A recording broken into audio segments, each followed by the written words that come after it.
Hi friends, ಇವತ್ತು 6 ತಿಂಗಳಿಗಾಗೋ ಅಷ್ಟು ಧನಿಯಾ ಪುಡಿ ಹೇಗೆ ಮಾಡೋದು ಅಂತ ಹೇಳ್ತೀನಿ. ನಾನು 3 kg ಧನಿಯಾ ತೊಗೊಂಡಿದ್ದೀನಿ. ಮತ್ತು 100 ಗ್ರಾಮ್ ಅರಿಶಿನ ಕುಟ್ಟಿ ಪುಡಿ ಮಾಡಿಟ್ಕೊತೀನಿ ಸೈಡಲ್ಲಿ.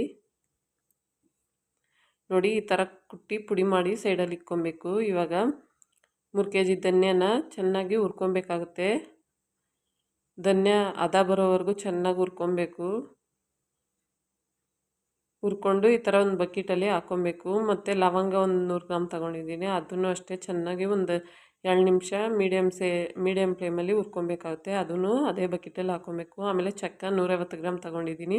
ಅದು ಅಷ್ಟೇ ಹದ ಬರೋವರೆಗೂ ಚೆನ್ನಾಗಿ ಹುರ್ಕೊಂಡು ಅದನ್ನು ಬಕೆಟಲ್ಲಿ ಹಾಕ್ಕೊಬೇಕು. ಮತ್ತು ಅರಿಶಿನ, ಕುಟ್ಟಿರೋ ಅರಿಶಿನ ಅದನ್ನು ಬಿಸಿ ಮಾಡಿಕೊಂಡು ಸುಮ್ಮನೆ ಒಂದು 2 ನಿಮಿಷ ಸುಮ್ಮನೆ ಹಂಗೆ ಬಿಸಿ ಮಾಡಿಕೊಂಡು ಅದನ್ನು ಬಕೆಟಲ್ಲಿ ಹಾಕ್ಕೊಂಡು ಎಲ್ಲ ಮಿಕ್ಸ್ ಮಾಡ್ಕೊಬೇಕು. ಎಲ್ಲ ಮಿಕ್ಸ್ ಮಾಡ್ಕೊಂಡು ಹೋಗಿ ಮಿಷಿನ್ಗೆ ಹಾಕ್ಕೊಂಡ್ಬಂದರೆ ಧನಿಯಾ ಪುಡಿ